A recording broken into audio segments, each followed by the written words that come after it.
The new victim of the Israeli military machine is Lebanon. After intensive shelling of Lebanese towns, the southern neighbor started a ground operation in Lebanon.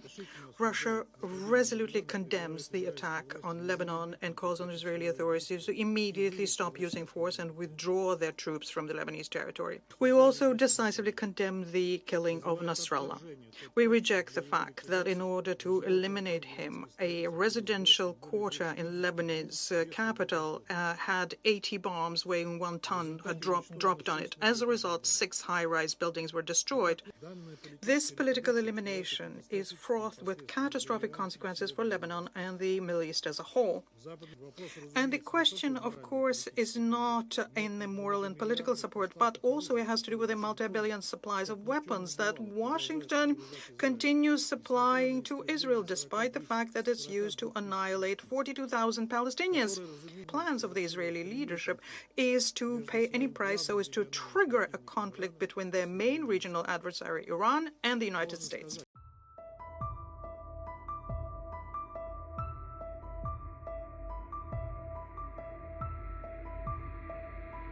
We thank the Secretary General for his assessment of the situation in the Middle East, which has become severely exacerbated by an unprecedented spiral of violence in Lebanon and the broadening of confrontation to neighbors in the region.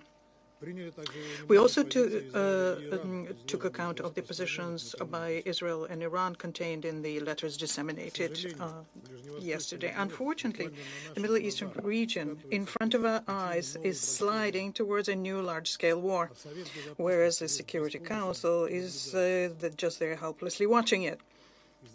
The Israeli brutal military operation in Gaza continues despite the demand on the part of the overwhelming part of the international community to stop it.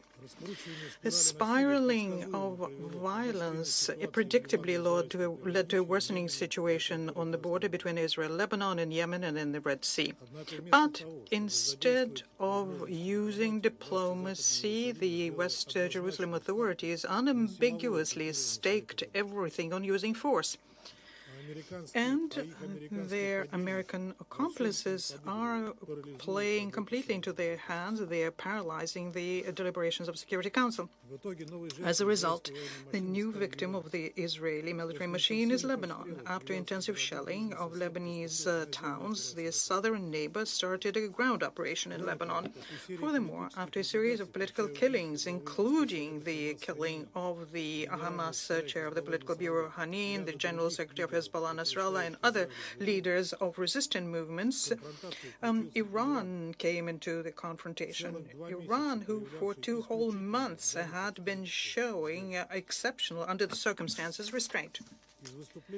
From the statements made by our Western colleagues, we drew the conclusion that the only issue that the Security Council has in front of it is a response to a missile strike by Iran.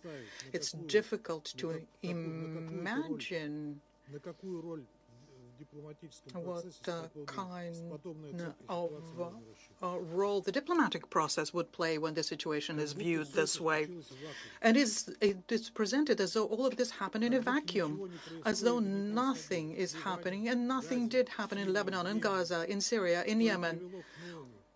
But it did happen, and it led to a new, very dangerous spiral of a widening Middle East conflict.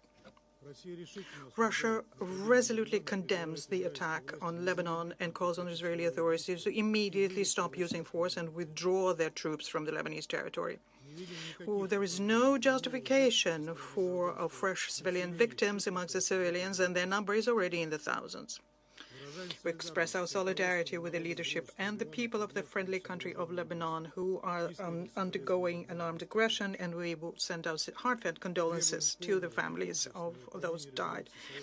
We demand a full comprehensive implementation of Resolution 1701. It contains the obligations on Israel to end all the offensive military operations, to withdraw their military from southern Lebanon, and end the occupation of Lebanese territories, as well as the obligations on Hezbollah to withdraw the units north of the Litani River. The Israeli side has to ensure rigorously the safety of the interim forces in Lebanon, who are undergoing unpredictable risks because of the Israeli incursion. We'd like to recall that the threats to the health and life of blue helmets could amount to a war crime. We also decisively condemn the killing of Nasrallah. We reject the fact that in order to eliminate him, a residential quarter in Lebanon's capital had 80 bombs weighing 1 ton dropped on it. As a result, 6 high-rise buildings were destroyed. How can you call this a discriminatory selective action here? This political elimination is fraught with catastrophic consequences for Lebanon and the Middle East as a whole. Western Jerusalem, I'm sure, understood that, but they intentionally decided to go ahead and do this. And this means that the Israeli side shoulders the full responsibility for the subsequent escalation and its consequences, including the consequences for the people of Israel. Within the framework of its mandate to maintain international peace and security, the Security Council has to make Israel immediately end the hostilities. And we all have the duty to make every effort to create the conditions for the political and diplomatic settlement. In this context, we note the signals sent by Tehran that do not wish to see a further spiral of confrontation. Madam President, the Security Council in the recent days is being frequently and seemingly correctly criticized because of its inability to end violence in the area of Israeli-Palestinian conflict. At the same time, those who follow our work knows very well that 14 out of 15 members of the Security Council would have undertaken the measures to compel parties to peace, would have saved this way the lives of thousands of innocent women, children, and the elderly. And Israel would not have been able to act as brazenly and with such disregard to international law if they didn't feel themselves under an unequivocal and all-around protection by the United States. For their ally in the Middle East, Washington has already used the veto in Security Council 5, and since the beginning of June has intentionally been trying to pull the wool over our eyes, advertising their so-called Biden plan and its quiet diplomacy to arrive at a deal between Hamas and Israel. To be perfectly honest with you, we are left with the impression by all of this that these mediated negotiations are something that Washington is conducting with itself. And it is very symbolic here, therefore, that the approval to eliminate Hezbollah and start a very dangerous spiral of regional escalation was given by the Israeli Prime Minister from New York after he delivered an openly militaristic statement in the General Assembly. This is the kind of a well-tuned duet, distinguished colleagues, we have to deal with.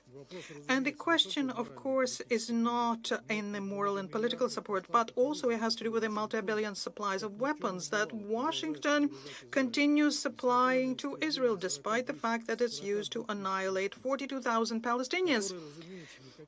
Israel, which of course doesn't need any kind of mediation, and continues its brutal campaign. As a result of this, the flame of this conflict is growing wider and wider, and it's bringing in newer and newer neighbors of Israel in the region. The dangerous illusion here is that this flame will leave Israel unscathed. This flame has already consumed the lives of remaining Israeli hostages, whereas Western Jerusalem is pretending that all of this is part of their plan, and at the same time showing complete disregard to the public opinion in Israel itself.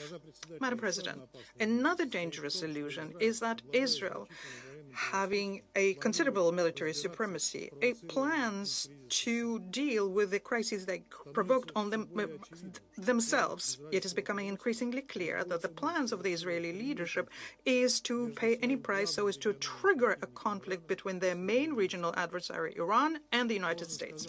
It's difficult to say whether Washington understands this, but so far this show has been going on following the Israeli script.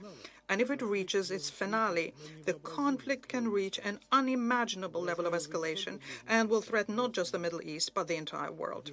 We are convinced that it is in our interest to prevent such a scenario. We would like to believe that our American colleagues will also finally see the light and will fully realize their responsibility they shoulder as permanent members of the Security Council. Madam President, the only way out of the situation in the Middle East we see as using all of the vast toolkits the Security Council has. This toolkit allows us to effectively achieve an end of conflicts and ensuring that Security Council resolutions are implemented. Any other initiatives will just be a mitigating stopgap and will not be effective.